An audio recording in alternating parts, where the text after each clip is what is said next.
Selamat sore Bapak Ibu sekalian, teman-teman mahasiswa. Jadi kembali lagi kita bertemu di acara sharing session ya, Sarasehan bersama Pusat-Pusat Penelitian. Ini sudah yang kesekian kalinya. Mas Oki udah yang keberapa? 16 ya? Dua-dua. Ya, jadi sudah cukup banyak seri sharing session ini dari 34 pusat-pusat penelitian yang ITB punya. Di sini juga ada beberapa kepala pusat, ada Pak Adi dari PPPBL, ada Pak Hardev dari PKE ya Pak ya, Pusat Kebijakan Keenergian, ada Bu Reni dari PPBB, Bioscience dan Bioteknologi, dan teman-teman semuanya. Jadi pada kesempatan kali ini yang akan sharing adalah dari Pusat Pengembangan Wilayah Pesisir dan Laut PPWPL, di mana ketua atau kepala pusatnya adalah Pak Farid yang sudah bersama dengan kita di sini. PPWPL ini banyak proyek juga di DPITM. Di 2022 yang lalu peneliti terbaik pusat-pusat penelitian itu dari PPWPL. Ada Bu Ika di sini ya, Bu Ika Magdalena. Dan salah satu pusat yang dalam pelaporan penelitiannya juga sangat baik di kami, dan mudah-mudahan dari sharing yang akan disampaikan kita bisa saling belajar satu sama lain. Mungkin itu pengantar yang bisa saya berikan. Tanpa berpanjang saya persilahkan Pak Farid ke depan. Kita beri aplaus buat Pak Farid.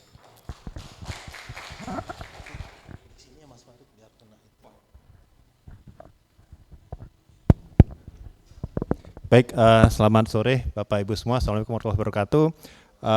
Yang saya hormati Direktur DPITM ya, Direktorat Pengembangan Ilmu dan Direktorat panjang ya, Direktorat Penerapan Ilmu dan Teknologi Multidisiplin ya, DPITM. Kemudian Pak GP, Asisten Direktur, para kepala pusat, rekan-rekan peneliti, dosen, rekan-rekan mahasiswa, dan Bapak Ibu semua, ya sekali terima kasih telah berkenan hadir pada ini acaranya, ini presentasi 3P ya, presentasi 3P yang dilaksanakan oleh DPITM. Dan sebelumnya izinkan saya memperkenalkan diri dulu. Saya Farid, lengkapnya Muhammad Farid dari Fakultas Teknik Sipil dan Lingkungan ITB, dari KK Teknik Sumber Daya Air, dan kebetulan saya saat ini menjabat sebagai Kepala Pusat Pengembangan Wilayah Pesisir dan Laut ITB. Jadi presentasi pada hari ini akan saya bagi menjadi dua. Jadi yang pertama itu terkait dengan profil singkat dari PPWPL, kemudian presentasi kedua itu mengenai penelitian yang salah satu penelitian yang saat ini sedang ongoing. Baik, saya langsung saja mulai. Ini dasar pembentukan dari Pusat Pengembangan Wilayah Pesisir dan Laut. Sebetulnya ini adalah SK yang berhasil kami dokumentasikan, yang kami temukan ya. Jadi di sini ada surat keputusan Rektor ITB tahun 2005 yang pada saat itu namanya masih Pusat Pengembangan Pusat Pengembangan Kawasan Pesisir dan Laut. Jadi bukan pakai W, jadi pakai K. Nah, hanya saja memang berdasarkan informasi dari para senior bahwa pusat ini sebetulnya transformasi dari pusat penelitian kelautan yang sebelumnya itu sudah berdiri sejak tahun 1992.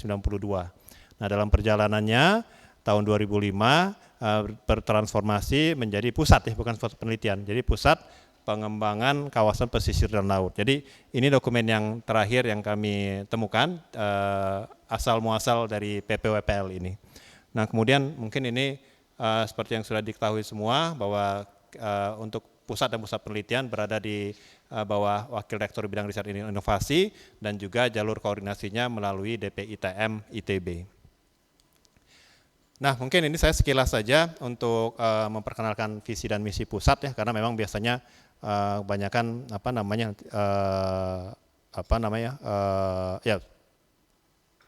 bisa agak-agak normatif gitu ya. Jadi mungkin saya cukup cepat saja.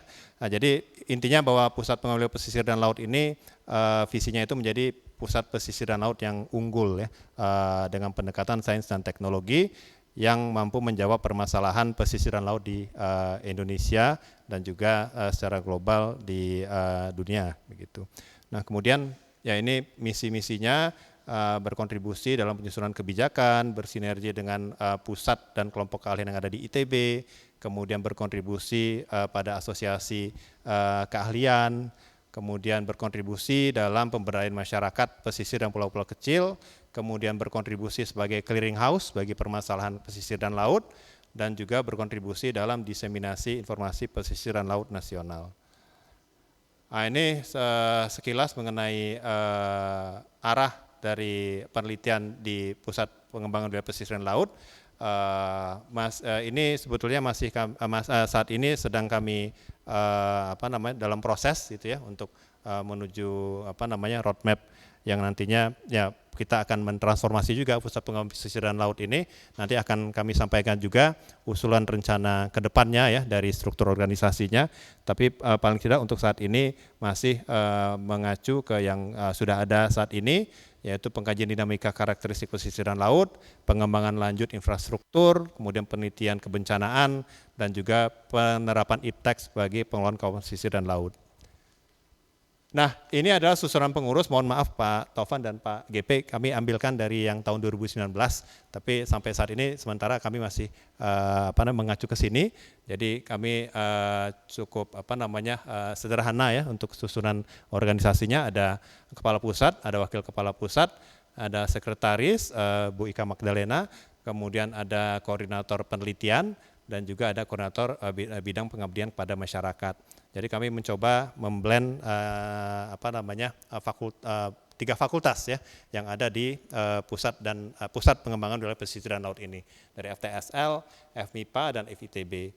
Nah, kemudian ini beberapa anggota yang ada di pusat kami, ada Prof. Syahril, Prof. Riki, ada Pak Hamzah, ada Prof. Harman, Prof. Eka, kemudian Bu Ivon, Pak Tono, Bu Susana, Pak Hendra Ahyari, ada Pak Ai, dan juga Ibu Astri ini yang saat ini sedang tugas belajar di Korea. Nah, ini adalah usulan restrukturisasi organisasi yang memang sampai saat ini pun masih dalam diskusi di internal kami. Jadi ya kedepannya kami ingin mengembangkan pusat ini sesuai juga arahan dari Pak WR ya, agar menjadi lebih luas lagi cakupan bidangnya, sehingga di sini nanti akan kita bagi beberapa divisi.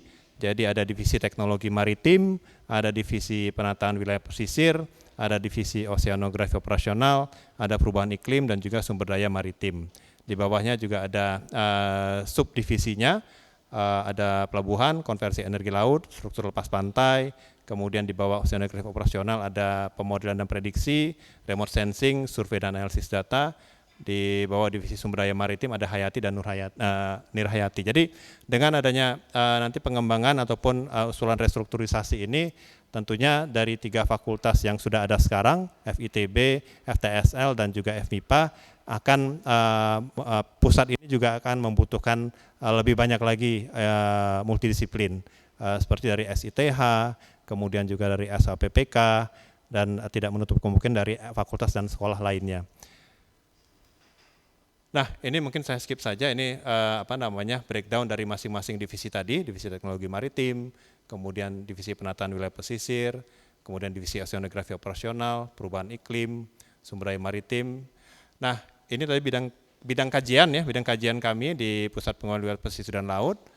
Nah, untuk peran PPPL sendiri, ya seperti yang kita ketahui bahwa Indonesia sebagai negara maritim sangat kaya dengan wilayah lautnya, dan juga dengan adanya pusat pengembangan wilayah pesisir dan laut ini, maka harapannya bisa menjadi pusat kolaboratif yang interdisiplin dan juga dengan pendekatan sains dan teknologi akan berkontribusi dalam pengembangan berkelanjutan wilayah pesisir dan laut. Kemudian ya ini manfaat-manfaat keberadaan PPPL ITB bagi masyarakat. sebetulnya ini adalah menjawab dari misi yang sudah dijelaskan di awal tadi, baik itu dari penyusunan kebijakan, kerjasama dengan asosiasi, peningkatan kapasitas, clearing house bagi masalah pesisiran laut, dan juga memberi dukungan dalam diseminasi informasi kepesisiran dan kelautan nasional. Nah, untuk kesesuaian aktivitas PPOPL sendiri dengan RENIP dan Renstra ITB, kalau misalnya di website DPITM itu sebetulnya klaster dari PPOPL ini di infrastruktur, mitigasi, bencana, dan kewilayahan. Nah, hanya saja memang seperti tadi sudah sampaikan sebelumnya bahwa dengan berkembangnya pusat ini kita juga ada beberapa perluasan bidang seperti energi laut, ya, kita ada dari teknik lautan, kemudian juga teknologi dan informasi dan komunikasi, di mana di sini juga sebetulnya pusat pengembangan wilayah pesisir dan laut ini punya track record kerjasama dengan KKP membuat manajemen sistem informasi kelautan yang waktu itu digagas oleh Prof. Syahril dan tim. Nah, ini adalah networking dari pusat pengembangan pesisir dan laut yang sampai saat ini masih terjalin, ya. Sebetulnya di luar ini juga ada, tapi paling tidak yang rutin gitu, yang rutin, yang biasanya kerjasama dengan kita, dan yang baru juga belum masuk ke daftar ini, ya. Ada Dinas Sumber Daya Air, di mana di situ kita bekerja sama dengan bidang pesisir dan banjirop, ya. Yang saat ini juga kita ada kerjasama, ada dua kegiatan kerjasama dengan DSDA bidang pesisir dan rob, serta dengan networking luar negeri. Di sini dengan Tohoku, Kyoto, Chuo, dan juga JICA saat ini kita sedang ada kerjasama dalam kerangka SATREPS. Nanti itu yang akan kami sampaikan di bagian kedua. Kemudian, ya, ini potensi-potensi kegiatan yang biasanya kami tawarkan ke mitra, ya, kalau kami ada kunjungan, seperti misalnya joint research, pilot project, continuing education, ini mitra universitas dalam dan luar negeri, pemerintah dan swasta. Nah, ini adalah kegiatan-kegiatan tahun 2020-2024, ya, memang yang kami coba cuplik skemanya saja, karena kalau judul penelitian nanti terlalu panjang. Jadi, ya, terhitung dari tahun sebelum 2020 juga, sebelum Covid, itu pusat pengembangan pesisiran laut secara reguler itu berpartisipasi dalam kegiatan riset ITB paling tidak setiap tahunnya, dan juga kegiatan pengabdian masyarakat, sehingga di sini, ya, dari tahun 2020-2024 kegiatan rutin kami itu adalah riset unggulan ITB, pengabdian masyarakat bottom up, kemudian, nah, ini yang baru, ya, dari DPITM ada RI3P dan juga ada RU3P. Di sini juga sebetulnya ada tambahan talenta unggul, ya, talenta unggul. Alhamdulillah dari pusat pengembangan wisata pesisir dan laut kami mendapatkan skema-skema itu. Kemudian di luar itu juga kami ada kerjasama juga tahun 2020, ya, tapi sekarang sudah selesai dengan Kemendikbudristek, kerjasama dengan NERC, dengan Universitas Inggris, ya, Huddersfield, dan juga Swansea. Kemudian ini bidang bencana. Nah, kemudian penelitian Kemendikbudristek kerjasama dengan Belanda, ini NWO, partnernya adalah TU Delft. Nah, ini terkait dengan energy transition, yang waktu itu kerjasama juga dengan pusatnya pusat energi, ya, pusat energi. Nah, yang saat ini sedang berjalan adalah skema SATREP, Science and Technology Research Partnership for Sustainable Development, dengan judul penelitiannya itu Building Sustainable System for Resilience and Innovation in Coastal Community. Di sini memang kerjasamanya PI utamanya adalah Kyoto University, tapi sebetulnya partner-partner di bawahnya ada beberapa, nanti akan kami jelaskan. Kemudian ini yang terbaru, baru dimulai tahun ini adalah dengan Western University Kanada, penelitian yang berjudul Circle, ya, Community and Infrastructure Resilience to Climate Geological Long-Term Effect. Nah, itu mungkin sekilas profil singkat dari PPOPL ITB. Untuk selanjutnya mungkin akan kami sampaikan salah satu penelitian yang sekarang ini sedang ongoing. Jadi penelitian ini sebetulnya sudah berjalan sejak tahun terhitung September 2022, dan berlangsung selama 5 tahun sampai dengan 2027. Nah, jadi di sini memang kita ada skema tadi SATREPS, ini judulnya Building Sustainable System for Resilience and Innovation in Coastal Community, disingkat BRIC. Nah, kemudian kalau skema SATREPS ini ada PI dari, mungkin sebagian besar Bapak dan Ibu sudah mengetahui bahwa ada PI dari Jepang dan juga ada PI dari Indonesia. Nah, untuk PI utama dari Jepang itu adalah Profesor Nobuhito Mori dari Kyoto University. Kemudian untuk PI dari Indonesia saya sendiri. Kemudian partnernya itu sebetulnya ada banyak ya, baik itu dari Jepang dan juga dari Indonesia ya. Ada beberapa universitas. Nah, skema SATREPS ini juga pendanaannya yaitu dari JST JICA. Jadi untuk pendanaan pihak Jepangnya itu akan didanai oleh JST. Kemudian untuk dari Indonesia, untuk pendanaan Indonesianya ke Indonesia itu akan didanai dari dana JICA. Ini sebetulnya ada movie, cuman saya skip saja.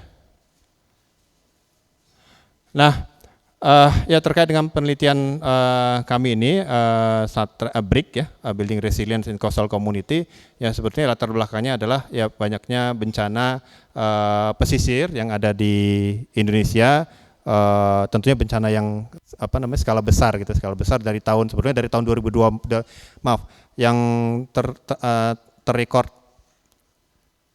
paling memorable itu yang tsunami Aceh ya, tsunami Aceh 2004. Dan saat ini, tahun ini adalah peringatan 20 tahun ya, 20 tahun tsunami Aceh, sehingga di Aceh itu saat ini banyak acara ya, begitu juga di luar itu memperingati tsunami ya, di Thailand juga ya 20 tahun tsunami.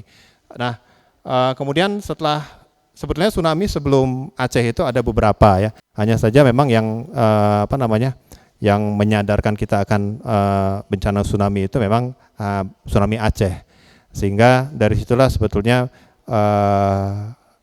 banyak penelitian-penelitian yang arahnya ke modeling tsunami gitu ya, kemudian pemberdayaan pesisir di masyarakat terkait dengan bencana tsunami dan lain-lain.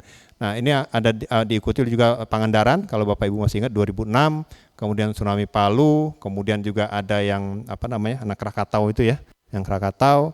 Dan kemudian juga Ambon itu sebetulnya juga ada tsunami sudah lama gitu, tahun 1674. Selain bencana tsunami juga ada coastal erosion, ada storm surge, dan juga ada banjir. Banjir itu ada banjir rob ataupun tidal flood. Kemudian juga ada banjir yang nantinya akan menimbulkan bencana multi hazard ya, multi hazard. Jadi ancamannya itu dari beberapa bencana. Nah, ini adalah objektif dari project SATREPS itu sendiri. Ya, secara umum itu ada tiga project objektif. Yang pertama itu adalah multiple hazard assessment. Di sini kami menganalisis bencana tsunami, coastal erosion, kemudian flood, dengan menerapkan juga monitoring system dan juga pemodelan menggunakan pemodelan numerik.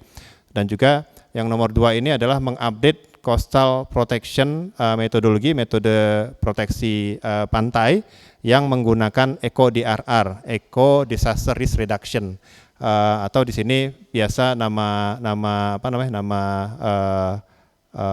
kerennya gitu ya, Green Infrastructure, Nature Based Solution, ada juga Building with Nature.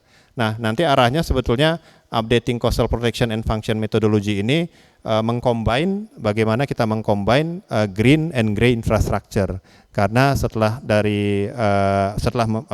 ada beberapa kajian sebetulnya green infrastructure itu ya tidak bisa dipisahkan juga dengan grey infrastructure, karena kalau hanya dengan green saja ya tidak terlalu efektif gitu. Seperti misalnya mangrove itu berdasarkan penelitian dari peneliti Tohoku, itu mangrove itu hanya bisa efektif untuk tinggi tsunami maksimal 4-5 meter. Setelah itu lewat gitu ya, Nah, sehingga kita perlu mengcombine dengan grey infrastructure. Kalau grey infrastructure itu seperti tanggul laut gitu ya.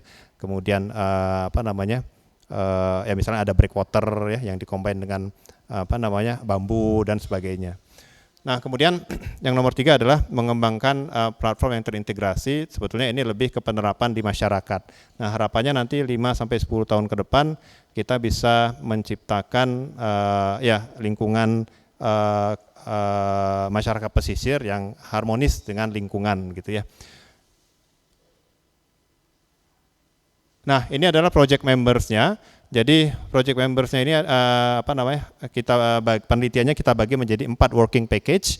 Working package pertama itu adalah terkait dengan coastal monitoring, di mana PI-nya dari Indonesia saya sendiri, kemudian dari Jepang itu ada Profesor Nobuhito Mori, kemudian working package kedua terkait dengan multi hazard assessment, itu nanti yang membuat peta bencananya. Nah di sini untuk PI-nya dari Jepangnya dari Tohoku University, kemudian PI dari Indonesia ada dari BNPB, Bapak Abdul Muhari yang saat ini juga sedang menjabat sebagai Kapusdatin ya, Kapusdatin. Kemudian yang ketiga itu terkait dengan green infrastructure. Untuk PI dari Jepang itu ada Dr. Suzuki dari PARI. PARI itu Port and Airport Research Institute di Jepang. Kemudian untuk PI dari Indonesianya dari UGM Profesor Jati. Kemudian untuk yang working package keempat itu terkait implementation di masyarakat ya, jadi social implementation itu PI dari Jepangnya ada Profesor Arikawa dari Chuo University, sedangkan untuk dari Indonesianya ada Pak Diki, Dr. Diki dari Universitas Indonesia. Nah jadi memang untuk Satref ini kita banyak bekerja sama khususnya di Indonesia ya dengan universitas-universitas dan juga para stakeholder ya, khususnya BNPB. Dan juga di sini kita juga ada partner utamanya dari PUPR ya, dan juga tentunya dari BRIN ya, dari BRIN. Jadi total dari Indonesia itu ada 13 universitas, kementerian lembaga untuk partner sendiri. Nah di Jepang sendiri ada ini yang yang utamanya ada 4 ya. Jadi ada Kyoto, ada Tohoku, ada Chuo, ada PARI. Selain itu juga sebetulnya kita ada Toyohashi University, kemudian ada dari Asosiasi Mangrove di Jepang juga ya. Jadi ada sebetulnya lebih dari 4. Nah di samping itu juga kita karena kita ada beberapa lokasi studi, nanti dijelaskan juga ada Bali, kemudian ada Ambon, kemudian ada Kalimantan, sehingga kita membutuhkan lokal partner. Nah lokal partnernya di sini kita bekerja sama dengan local university. Di sini ada Udayana University dari di Bali, kemudian di Ambon ada Patimura University, kemudian di Kalimantan ada ITK, Institut Teknologi Kalimantan. Nah, jadi ini adalah overview secara umum dari project ini dan kaitannya antar working package ya, atau tema 1 monitoring, kemudian tema 2 hazard assessment, kemudian tema 3 itu green infrastructure, tema 4 social implementation. Nah, sebetulnya semua tema ini saling terkait ya, sehingga tidak bisa dipisahkan satu persatu gitu. Jadi seperti monitoring dia akan digunakan untuk tema 2 dan tema 3, dan berikutnya dari tema 2 dari peta bencana akan memberikan informasi ke tema 4 untuk seperti ada simulasi evakuasi gitu ya. Kemudian juga hazard assessment nanti juga akan memberikan input untuk green infrastructure dan seterusnya. Jadi memang antar tema ini saling terkait. Nah intinya nanti kita akan mendevelop coastal prototype dari coastal resilient community yang mengkombinasikan antara science, engineering dan juga social science research. Nah ini adalah research site kita, lokasi kajian kita. Ada site 1 itu di Bali, di mana di Bali ini memang pilihan dari Jepangnya karena Bali ini menjadi tempat yang sangat terkenal ya, bahkan jokesnya itu kan banyak yang nggak tahu Indonesia tapi tahu Bali gitu ya. Jadi ini dipilih oleh atas usulan dari JICA juga, dan juga di Bali ini ada potensial multi coastal hazard, tsunami, erosion, kemudian di Bali juga ada banjirnya ya, di Denpasar dan sebagainya, sehingga di sini kita pilih sebagai site 1. Kemudian di Indonesia Timur kita pilih Ambon, karena di Ambon ini ada potensi tsunami yang ditimbulkan oleh non-tektonik. Non-tektonik itu di luar gempa ya, di luar gempa. Jadi misalnya longsoran gitu ya, dan sehingga nanti akan mengakibatkan tsunami. Dan juga tentunya karena nanti ada monitoring equipment, maka untuk Indonesia Timur sendiri seperti kita ketahui data-data itu sangat terbatas. Sehingga harapannya dengan kita pilih Indonesia Timur sebagai lokasi kajian, kita bisa memperkaya data-data di Indonesia Timur yang nantinya akan diperlukan untuk kajian bencana. Nah, untuk subsite East Kalimantan, dan sebetulnya ini arahnya ke IKN, Bapak Ibu ya. Nah, ini sebetulnya agak politis ya, karena ini saran dari JICA juga, karena inginnya JICA itu penelitian yang dibiayai mereka itu ada kontribusinya ke IKN ya, pada saat itu ya, nggak tahu sekarang gitu ya, sepertinya tapi masih ya, IKN itu masih jadi objek penelitian di JICA, sehingga ini kita pilih sebagai subsite juga. Nah, di samping itu sebetulnya ini 3 yang ada di proposal. Nah, tentunya untuk SATREFS ini karena waktunya itu lama, cukup lama, 5 tahun, sehingga tidak menutup kemungkinan untuk memperbanyak lokasi kajian. Lokasi kajiannya ya sementara ini usulannya ada di Pangandaran, kemudian ya di beberapa tempat itu kalau nggak salah di Sulawesi Palu ya, cuman masih dalam tahap diskusi. Nah, ini mungkin ya sekilas mengenai mengenai masing-masing tema. Jadi tema 1 ya untuk penelitian SATREFS ini kita perlu menyusun year by year-nya tahapannya ya. Jadi seperti untuk tema 1 misalnya karena terkait peralatan, kita untuk tahun pertama, tahun kedua itu instalasi alat dan setup di monitoring site-nya, kemudian tahap ketiga, tahap 4 menganalisis data-data yang didapatkan, kemudian tahun kelima monitoring site. Nah, kemudian nanti data-datanya ini tentunya akan dimiliki Indonesia ya, dan juga Jepang sebetulnya kita bisa akses. Gitu. Dan ya ini peralatan-peralatannya kurang lebih ada Waveboy, current meter untuk mengukur arus, ini untuk mengukur gelombang, kemudian ada drone, 3D scanner, experience radar, dan juga satellite. Oh, ini aktivitas saya skip saja. Nah, ini beberapa yang sudah di setup di Bali ya, kita sudah men-setup stasiun pengukurannya ya, untuk mengukur arus, untuk mengukur gelombang, kemudian CCTV ini kita gunakan untuk mengukur perubahan garis pantai, sehingga nanti mengcapture perubahan garis pantai, nanti foto ini akan dianalisis sehingga kita bisa dapatkan erosion rate-nya ya dari foto ini.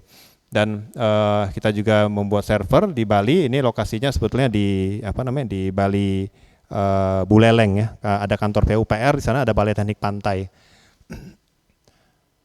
Nah, ini contoh-contoh dari yang sudah kami dapatkan ya, pengukuran batimetri, dan ini memang kita sangat dibantu oleh teman-teman dari PUPR khususnya di Balai Teknik Pantai, yang nantinya memang ini pengukuran pertama 2023, harapannya nanti 2024 juga ada pengukuran, jadi tiap tahun itu terlihat bagaimana perubahan batimetrinya.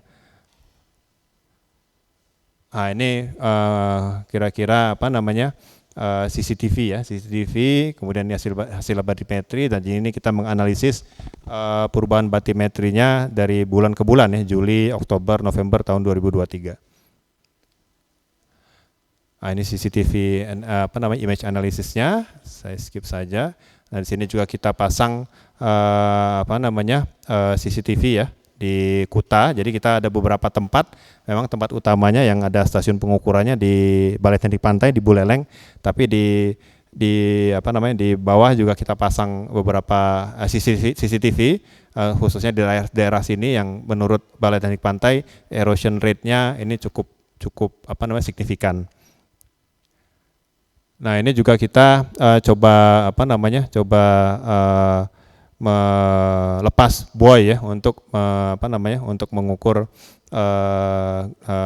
gelombang ya. Nanti buoynya ini jalan nanti balik lagi ke sini sebetulnya. Terus kalau sial nanti hilang gitu ya, diambil oleh nelayan gitu. Tapi ya kita juga mengkhawatirkan itu kan, kita sampaikan ke pihak Jepangnya. Tapi pihak Jepang ya sudah, kalau hilang ya ikhlas aja gitu, ikhlas aja gitu. Jadi tapi ini memang sempat nyangkut di suatu tempat, ya alhamdulillah sih dikembalikan oleh nelayannya. Karena kan ini ada GPS-nya dan itu kita bisa detect, jadi kita bisa tahu itu posisi buoy-nya di mana gitu. Nah sebetulnya ada apa namanya, ada stikernya juga ya, ada stikernya. Nah kemarin kita sempat nyangkut di Semarang kalau nggak salah. Nah, kemudian dari teman Balai Teknik Pantai mengambil buoy ini di nelayan. Alhamdulillah sih dikembalikan oleh mereka gitu. Nah, untuk tema 2 ini terkait dengan modeling, apa namanya, yang nantinya akan menghasilkan peta bahaya ya, hazard map. Nah, untuk bencananya sendiri ada wave, ada flood, tsunami, dan juga ini untuk JICA itu nggak bisa ditawar, itu harus memasukkan efek dari climate change ya. Kalau untuk JICA, meskipun pada saat proposal ini kami kami sebetulnya tidak memasukkan ini ya, aspek climate change, tapi pada saat wawancara JICA dan JST-nya itu meminta ada aspek climate change juga yang dimasukkan di analisis penelitiannya. Nah ini kita menggunakan beberapa model, ada model yang dari Jepang, ini kemudian ada model yang sudah sudah develop ya, sudah komersial ya. Cuman untuk komersial sendiri memang cukup kita hindari karena nanti kan license. Jadi kita lebih prefer ke yang free license. Ini contoh beberapa data yang yang kita gunakan. Kemudian ini ada beberapa kajian yang sudah dilakukan di Indonesia juga. Ini di daerah Kulon Progo ya, Yogyakarta International Airport ya, yang ada 2 sungai, Sungai Sereng dan Sungai Bogowonto. Kemudian ini contoh di Jakarta, dan ini juga contoh di Bogowonto tadi.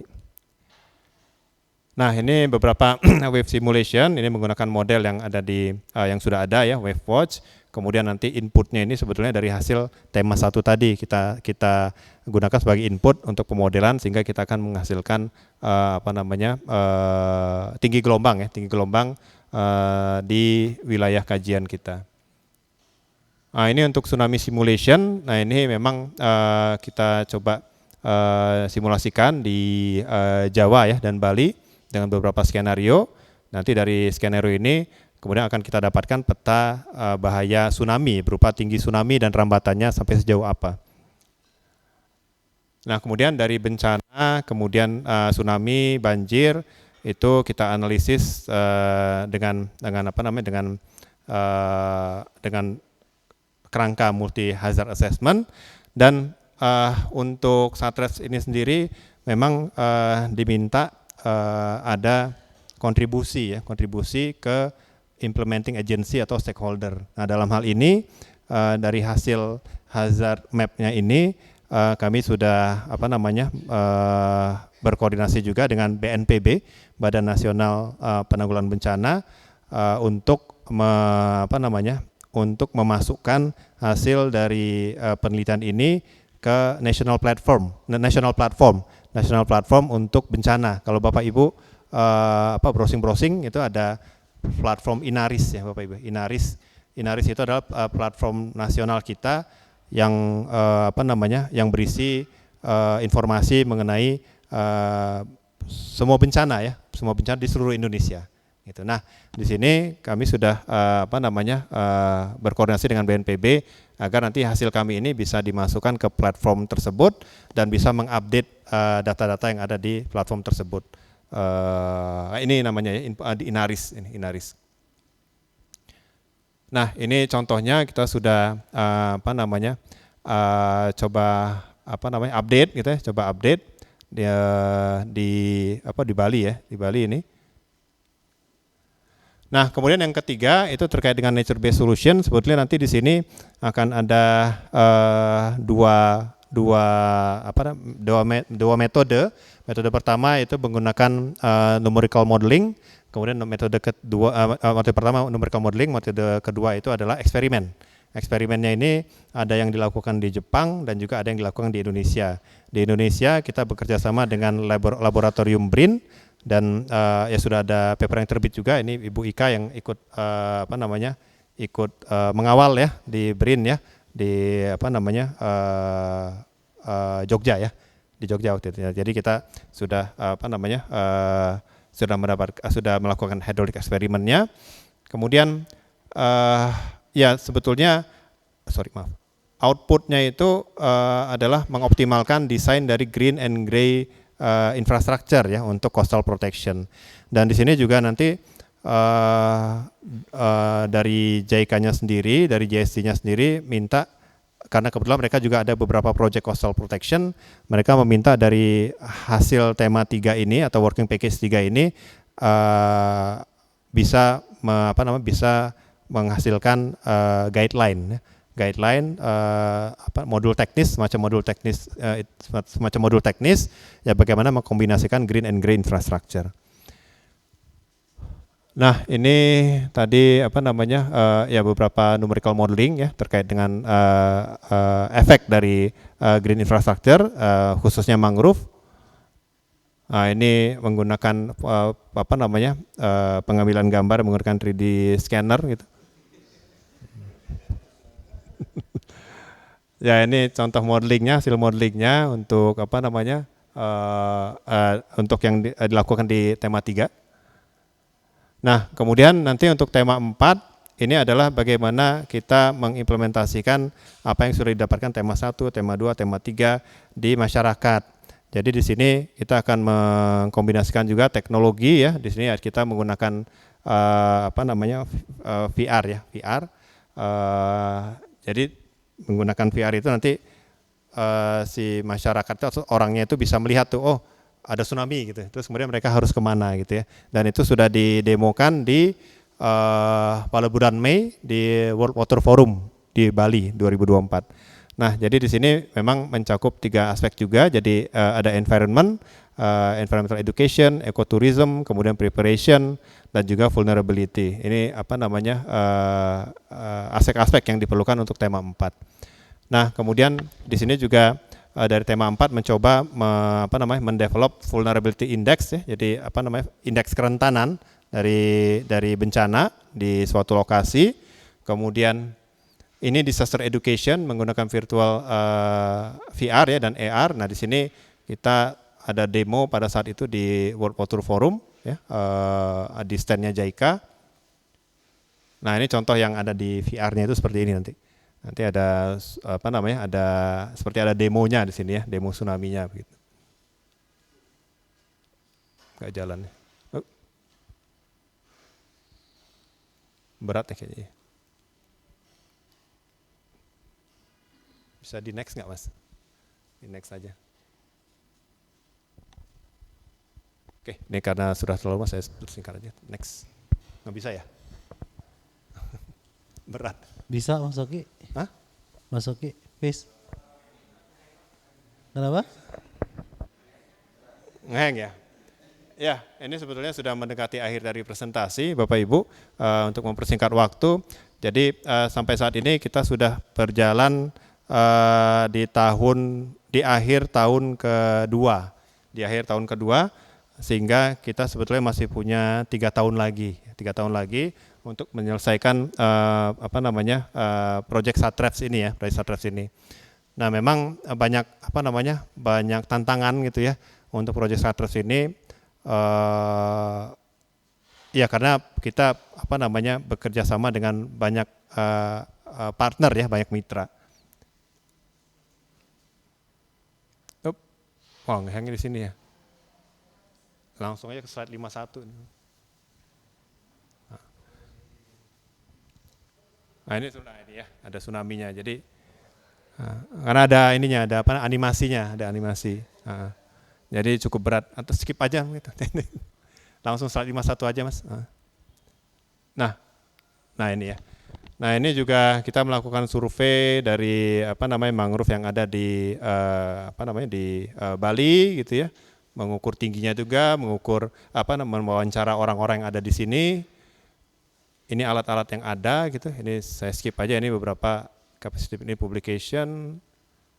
Ini snapshot ya, waktu itu kita ada beberapa kegiatan tahun 2024. Ini waktu di booth-nya JICA, Bu Rektor pada saat itu juga berkesempatan untuk mengunjungi dan mencoba VR dan AR-nya. Kemudian ini kita ada conference ya di EOGS. ini kunjungan ke kantor JICA di Jepang, ini di Hokkaido. Nah, ini expected outcome-nya dalam jangka waktu yang lama ya, ada comprehensive and sustainable coastal observation, kemudian multi hazard evaluation dalam skala nasional, kemudian green grey infrastructure combination ya untuk coastal protection, dan kemudian good practice environmental education and ecotourism. Jadi untuk proyeknya sendiri memang meskipun nanti berakhir di tahun 2027 itu masih akan dipantau oleh JICA, masih akan dipantau dalam JICA paling tidak 1 tahun atau 2 tahun setelah proyek untuk melihat keberlanjutan dari proyek ini gitu ya. Nah jadi memang dari hasil ya monitoring 1 tahun sampai 2 tahun setelah itu memang nanti akan menjadi penilaian sendiri ke khususnya kepada PI-nya ya, PI-nya begitu. Nah mungkin itu untuk yang bisa saya sampaikan. Ini sebetulnya ada satu lagi Project Circle yang saat ini sedang berjalan, masih terkait dengan community, yaitu Community Infrastructure Resilience to Climate Geological Long Term Effect.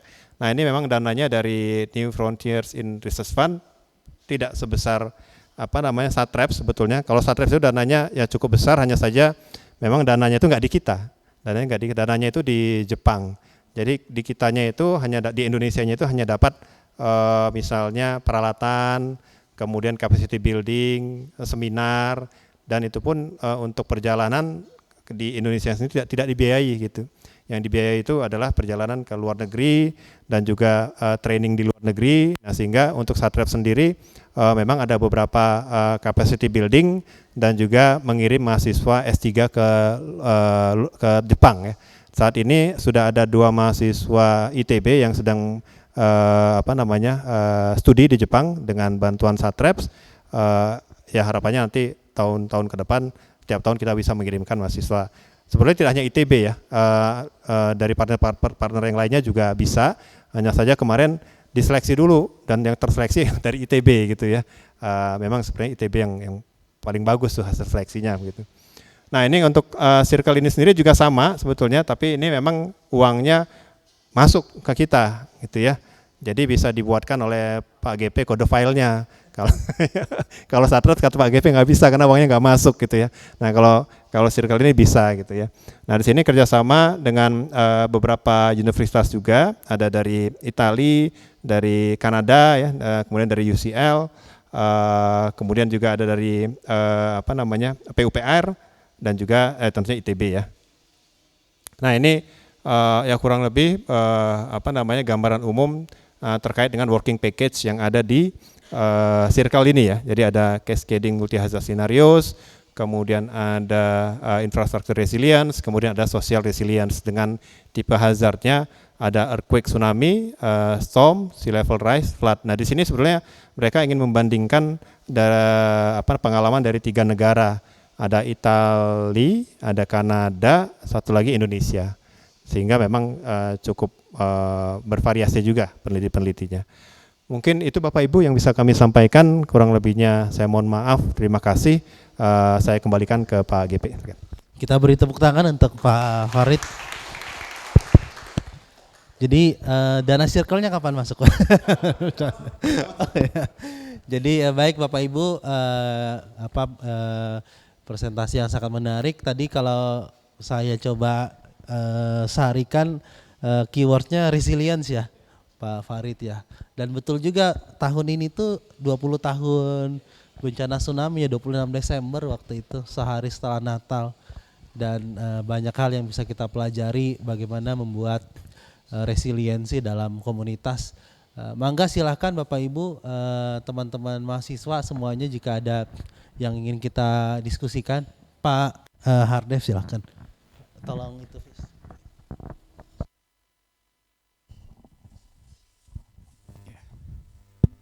Baik, terima kasih Pak Farid, luar biasa itu presentasinya. Saya Hari dari PKE, Pusat Kebijakan Keenergian. Mungkin concernnya lebih ke arah dari kajian yang sudah dilakukan selama ini, karakteristik Indonesia sebagai negara kepulauan yang agak spesial. Mungkin dibandingkan Jepang yang sesama negara kepulauan, tetapi lokasinya kan di subtropis. Inggris pun sama. Sementara Indonesia adalah negara terbesar ya berbasis kepulauan yang ada di iklim tropis. Kami di sisi keenergian pun mencoba eh, melihat dari berbagai sudut yang sukses di negara-negara lain. Sebagai contoh, sesimpel solar cell yang sukses di Cina, sukses di Jepang, begitu diterapkan di Indonesia, kekhasannya itu tidak bisa dimaksimalkan. Watt peak-nya itu tidak pernah tercapai. Dengan kata lain, memang karakteristik negara kepulauan dengan iklim tropis itu sepertinya hal yang sangat penting, dan itu mungkin perlu di-share ke berbagai target ya, termasuk distribusi energi pun tidak bisa serta-merta menggunakan beberapa teknologi yang sudah proven di negara maju. Mungkin bisa diberikan gambaran karakteristik apa yang sangat membedakan, sehingga kami pun bisa menyesuaikan pada saat memberikan masukan terkait kebijakan energi. Terima kasih Pak. Baik, terima kasih Pak Hardev. Ya, jadi kalau untuk Indonesia sendiri, sebetulnya dari beberapa kajian terkait dengan bencana, kalau dibandingkan dengan Jepang itu sebenarnya karakteristiknya memang mirip-mirip, Pak Hardev. Karena kita terletak di sama-sama terletak di ring of fire ya, dikelilingi oleh patahan itu. Cuman memang jumlah patahannya ini aja yang memang berbeda dengan di Jepang. Nah, beberapa patahan yang bahkan sampai saat ini baru kedetek gitu Pak, sehingga kita butuh mengupdate ya, ada peta gempa yang baru gitu ya dan sebagainya. Cuman kalau dari sisi karakteristik ya sebetulnya ya misalnya di Jepang itu 4 musim, kita 2 musim. Kalau kaitannya dengan bencana pesisir sih memang ya secara umum sih tidak ada perbedaan yang mencolok gitu ya. Hanya saja memang bukan dari karakteristik alam sebetulnya Pak, yang menarik itu dari karakteristik sosial masyarakatnya, sehingga memang beberapa penelitian itu keberhasilannya itu sangat ditentukan bagaimana mengimplementasikan di masyarakat gitu, sehingga semua hal-hal yang sudah dihasilkan itu bisa berjalan sukses. Nah, di Indonesia sendiri karena kita negara kepulauan yang sangat luas, memang ada beberapa tantangan ya, khususnya bagaimana mengakomodir yang namanya kearifan lokal ya, kearifan lokal. Nah, itu memang yang butuh orang-orang sosial yang yang bisa mengidentifikasi. Misalnya di Aceh itu ada suatu pulau, saya lupa namanya pulau. Sebetulnya pulaunya ini terletak sangat sangat terpapar sekali dengan tsunami, tapi bisa selamat Pak masyarakatnya, karena mereka ada kearifan lokal yang namanya smong. Smong itu begitu ada ada gempa, terus muka air surut, mereka sudah seperti ada diumumkan, mereka langsung naik ke atas. Nah, itu sebenarnya memang yang dibutuhkan. Nah, ya selain itu tentu karakteristik masyarakat kita seperti tadi kalau naruh buoy gitu ya, kadang-kadang diambil nggak dibalikin gitu ya. Nah, jadi sebetulnya kalau dari beberapa kajian sih, baik itu di Indonesia maupun di Jepang, seperti misalnya tsunami, kemudian banjir, ya dari sisi teknis sih sebetulnya ya tidak ada yang cukup signifikan gitu ya. Sehingga memang pembelajaran dari Jepang itu ya bisa di adopt di Indonesia, lesson learn-nya ya. Hanya saja memang orangnya yang berbeda Pak. Orang yang berbeda. Ya contohnya seperti ya itu tsunami gitu. Kemudian ya seperti halnya misalnya tsunami di Aceh. Tsunami di Aceh itu memang karena kita kurang edukasi ya, dan juga tidak banyak yang tahu tanda-tanda tsunami, sehingga pada saat muka air surut kan masyarakat itu bahkan mendekat ke laut untuk mencari ikan. Jadi padahal itu kan muka air surut itu tanda-tanda nanti sebentar lagi akan datang gelombang tsunami-nya gitu.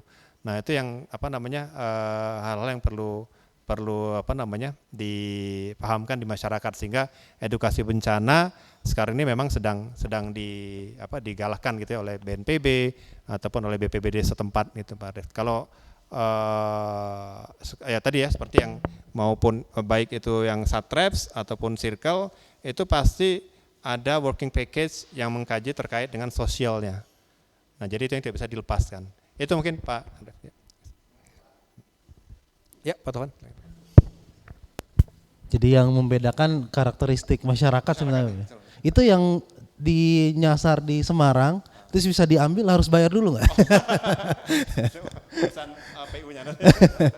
Silakan Pak Taufan. Ya, Pak oke. Joko, mangga silakan Pak. Makasih Pak. Ya. Oke, Pak Farid ya terima kasih ya presentasinya. Tadi mungkin saya melanjutkan yang Pak Ardef itu mungkin dari sisi yang lainnya. Tadi kan disebutkan untuk erosi dan juga tsunami ada green infrastructure ya, sama green infrastructure ya. Jadi mungkin ini apa keberhasilan di negara yang maju begitu ya dengan yang di sini. Misalnya begini, kalau di negara seperti Jepang mungkin pelaut begitu ya, nelayan itu kan ke tengah banget ya, jadi dia tidak di pantai. Jadi kehidupan, sementara kalau di Indonesia banyak sekali penduduk pantai itu yang memang menggantungkan hidupnya di situ gitu ya, di biota ataupun kehidupan laut yang memang di dekat pantai, kan tidak semuanya kemudian melautnya jauh gitu ya, menggunakan kapal-kapal yang jauh gitu ya untuk menangkap ikan. Mungkin dia hanya sekedar hidup, kan banyak sekali menggantungkan di situ kan ya, di sekitar pantai. Nah sehingga di situ mungkin tempat tadi ya, tempat ikan, kepiting dan lain-lain ada di sana. Nah kalau kita misalnya menggunakan grey infrastructure, karena kalau di Indonesia gitu ya, sungai kan pengendapannya kan mungkin dari sungai ya. Nah kalau di negara maju mungkin sudah bersih ya, karena semua kotoran-kotoran itu tertampung tidak ke sungai, kan kita ke sungai kan gitu ya. Nah sehingga memang laut itu menjadi nanti pusat buangan gitu ya. Nah laut bebas itu cleaning up-nya sebenarnya gitu kan ya. Nah kalau kita punya green infrastructure menggunakan mangrove itu kan masih terbuka ya, sehingga kalau ada buangan dari darat ke sana, sehingga kemudian ada pengayakan dari ini, sehingga kemudian akan terbawa dan bersih begitu ya. Tapi kalau menggunakan grey infrastructure begitu ya, kalau dia kemudian tertahan di situ, maka otomatis kan antara grey infrastructure itu dengan pantai itu kan menjadi daerah buangan yang gitu ya, menjadi daerah yang terkontaminasi begitu ya. Nah ini kira-kira gimana ya, apakah bagaimana modifikasi bentuk grey infrastructure yang sudah diterapkan di tempat yang lain ya dengan Indonesia, gimana, apakah ada modifikasi ataukah memang udah menerapkan as is seperti yang diterapkan di negara maju yang lainnya? Itu mungkin Pak Farid. Terima kasih Pak. Baik, terima kasih Pak Taufan. Ya, menarik Pak. Nah ini memang sebetulnya kalau Bapak Ibu masih ingat ada apa namanya, ada perdebatan gitu ya, yang di Jakarta itu Pak, Giant Sea Wall ya, Garuda gitu ya, itu kan grey infrastructure Pak, dimana dengan adanya apa namanya infrastruktur tanggul laut itu maka akan mematikan apa namanya aktivitas nelayan gitu ya, dan memang sebetulnya kalau belum dibangun sih masih bisa diiniin Pak, masih bisa apa namanya, masih bisa masih bisa kita coba rencanakan lagi gitu, seperti misalnya di apa namanya di Jakarta. Nah kalau yang sudah ada memang sih kalau grey infrastructure itu sudah terbangun sebetulnya masih bisa dimodifikasi Pak, selama memang apa namanya itu tidak mengurangi fungsinya gitu ya dalam mengatasi misalnya erosi gitu ya.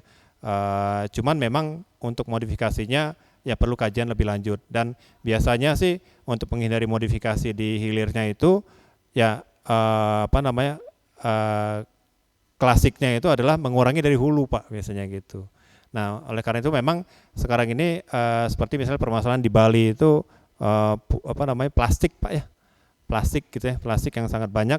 Nah itu memang menjadi topik apa namanya topik yang khusus, bahkan di Belanda itu apa namanya membiayai penelitian terkait plastik, bahkan sampai mikroplastik. Di kita ada ahlinya itu Prof. Emenda ya.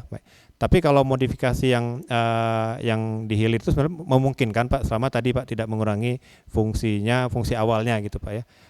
Dan tentunya fungsi awalnya itu memang nanti akan dilihat dari seberapa jauh desainnya itu direncanakan Pak. dan berubah nggak desain rencana itu dengan kondisi yang sekarang. Tapi memang itu biasanya kalau untuk infrastruktur itu ada evaluasi Pak tiap 5 tahun gitu ya, bahkan paling lama 10 tahun lah gitu. Contohnya begini Pak, contohnya untuk tanggul laut itu ya, ini kalau kita berbicara di sungai ya, jadi sungai dengan kondisi hujan yang sekarang ini ya itu memang sebetulnya perlu dievaluasi, karena sungai itu tanggulnya itu misalnya direncanakan dengan periode ulang Pak ya, ada namanya parameter hujan periode ulang tertentu, misalnya periode ulang 25 tahun, tapi desainnya misalnya sudah 10 tahun yang lalu.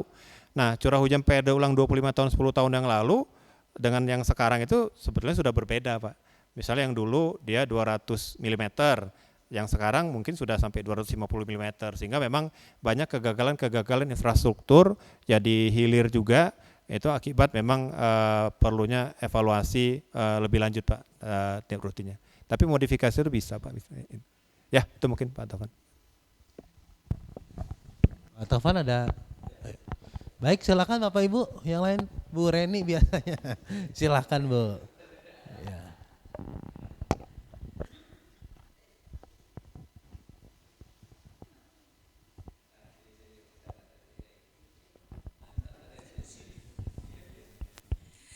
Saya juga menyambung dari yang Pak Taufan ya tentang aktivitas di darat. Ini mangrove ya. Saya itu secara pribadi penasaran ya. Mangrove itu sebetulnya menjadi isu penting, rusak lah ya, berkurang. Itu lebih banyak mana?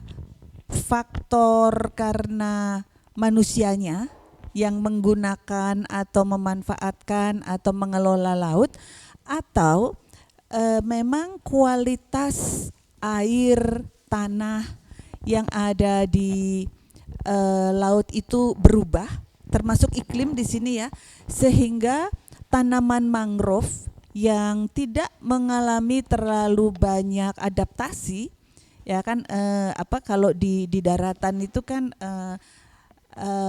komponennya banyak ya, jadi kalau tumbuhan binatang beradaptasi itu mereka bisa pelan, tapi kalau mangrove itu kan sendirian di laut begitu ya.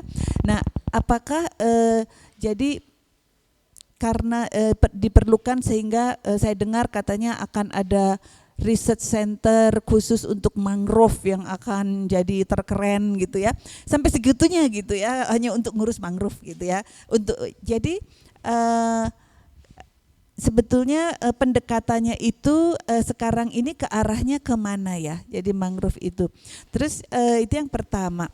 Terus yang kedua, untuk kami di Bioscience Biotech, laut ini merupakan salah satu media untuk menyebarkan virus pada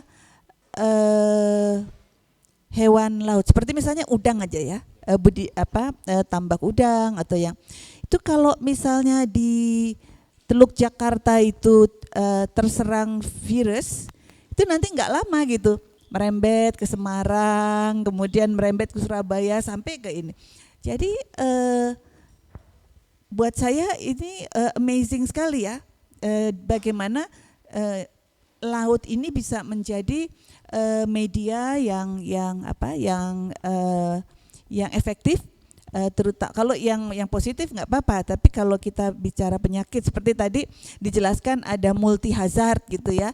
Jadi saya tadi langsung bertanya, multi hazard, biohazard termasuk di dalamnya nggak ya gitu. Kan udah multi. Nah, jadi apakah ya kita misalnya ya dengan teknologi yang ada gitu bisa gitu mengisolasi atau mengengineer ya, sehingga laut ini ya memang laut itu bersatu begitu ya. Tapi kalau masalah penyakit ini loh ya, seperti misalnya kalau flu kan diterbangkan lewat udara begitu ya. Nah, karena kalau misalnya penyakit ini sudah menyerang, itu produksi langsung anjlok gitu. Itu. Makasih. Baik, terima kasih Bu Reni. Ya, jadi kalau terkait dengan isu mangrove Bu, ya kebetulan kami juga pada saat kunjungan ke pusat mangrove di Jepang juga, ya di sana membahas terkait dengan permasalahan mangrove ya, baik itu di secara umum, secara global maupun secara spesifik di Asia Tenggara. Nah, memang berdasarkan data Bu yang terkait mangrove ini, ya memang yang pertama itu hubungannya dengan kejadian akibat ulah manusia ya, jadi deforestation Bu. Jadi itu isunya ya Bu ya, isunya yang mangrove itu jadi berkurang. Kemudian ya terkait dengan kualitas air juga Bu, kualitas air misalnya ada polusi dan sebagainya. Nah memang sekarang ini lagi gencar-gencarnya kan menanam mangrove Bu ya, menanam mangrove. Nah untuk penanaman mangrove ini sendiri kalau berdasarkan dari hasil diskusi kemarin itu ya perlu, jadi kalau sekarang ini karena jadi tren gitu Bu, jadi nanam mangrove itu di mana-mana gitu ya. Padahal ada beberapa lokasi yang tipe mangrove-nya itu mungkin membutuhkan tipe yang khusus Bu ya. Nah, kemudian saya memang tidak begitu paham mengenai tipe-tipe mangrove yang kira-kira cocok di Indonesia, tapi memang tidak semua tipe mangrove itu cocok untuk ditanam di di suatu tempat. Jadi ada karakteristik yang memang perlu dicocokkan gitu. Jadi ada analisis kesesuaian lahannya dulu Bu. Lahannya di samping analisis kesesuaian lahan ya tentunya dari analisis kaitannya dengan faktor-faktor alamnya ya, terkaitan dengan gelombangnya gitu misalnya, kemudian dengan sedimentasinya dan sebagainya. Jadi itu Bu isu yang mungkin sekarang ini sedang banyak ya di mangrove. Nah, kalau untuk yang penyakit sendiri ya memang kalau untuk membarier di laut sih sampai sejauh ini saya belum ketemu gitu Bu ya. Tapi paling tidak kalau untuk penyebarannya sih sepengetahuan saya memang nanti bisa menggunakan tadi ya modeling. Nah, untuk multi hazard assessment yang dilakukan di kajian-kajian bencana sendiri sebetulnya itu masih dalam skop yang ya cukup terbatas Bu. Misalnya multi hazard assessment yang kami lakukan itu terbatas dari bencana hidromet Bu, hidrometeorologi. Jadi banjir gitu, kemudian gelombang, tsunami gitu ya, kemudian juga storm surge, meskipun di Indonesia jarang adanya storm surge. Tapi kalau untuk sampai pemodelannya nanti dimanfaatkan untuk membarier penyebaran penyakit tadi virus Bu ya, nah itu memang sejauh yang saya pahami saya belum menemukan itu Bu. Itu mungkin Bu. Ya. Bu Reni ada lanjutan Bu? Oke. Baik Bapak Ibu, mungkin satu lagi silakan. Kalau tidak ada saya soalnya. Jadi tadi menarik Pak Farid, kalau saya lihat di peta yang tsunami itu kan rasa-rasanya ketika tadi saya lihat Kalimantan tuh nggak ada ya titik-titik itunya. Tadi saya mau tanyakan kenapa malah yang Satrep kok di Kalimantan yang dalam peta tsunami-nya malah tidak pernah ada, tapi mungkin karena IKN tadi ya. Jadi pertanyaan saya kemudian itu kenapa ya di daerah pesisir Kalimantan itu malah jarang sekali atau mungkin rekornya tidak pernah ada terjadi tsunami itu. Ya, terima kasih Pak GP. Itu sebelumnya nanti terkait dengan ini Pak GP lokasi faultnya, patahannya. Nah di Kalimantan sendiri memang dia ya tidak ada yang mengarah ke IKN itu sebetulnya. Cuman memang karena tadi kita diminta untuk mengkaji juga lokasinya di IKN. Jadi ya tetap kita kaji meskipun nanti pada akhirnya hasilnya ya potensi tsunami-nya nggak ada. Tapi di sana juga sebetulnya di samping potensi tsunami kita juga mengkaji terkait potensi banjir dikaitkan dengan perubahan iklim. Karena di sana kan nanti pembangunan di Kalimantan sendiri dengan adanya IKN itu kan nanti akan menjadi develop area. Meskipun IKN itu sebetulnya mereka mengadop sistem yang seperti ada yang di Cina, sponge city. Jadi airnya itu ya diresapkan gitu ya, seperti sponge. Cina kan seperti itu. Atau Singapura, ABC, Active Beautiful Clean ya, clean. Nah sebetulnya yang sponge city itu juga kaitannya dengan eco DRR juga gitu ya. Nah, jadi untuk IKN sendiri ya di samping tadi memang ada alasan politis gitu ya, tapi di sana makanya JICA itu tetap memasukkan aspek climate change karena itu nanti akan mempengaruhi bencana yang ada di di Kalimantan dan juga efek dari land cover juga sebenarnya. Itu mungkin Pak Givi. Terima kasih Pak Farid. Mungkin sebelum kita tutup ada terakhir yang mau disampaikan terkait ini Pak, terkait awareness resiliensi. Oh iya. Silahkan Pak. Ya baik Bapak Ibu. Jadi memang untuk bencana itu kita tidak bisa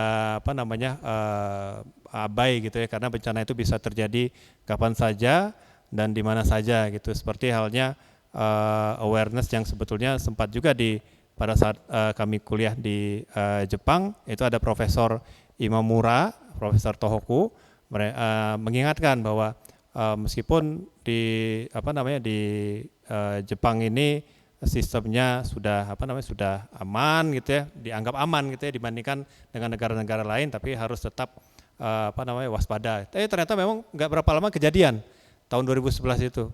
Saya termasuk korbannya itu ya, dan Profesornya Imamura itu sampai seperti mengurung diri ke atas karena merasa gagal gitu ya. Jadi memang untuk masalah bencana kita tidak bisa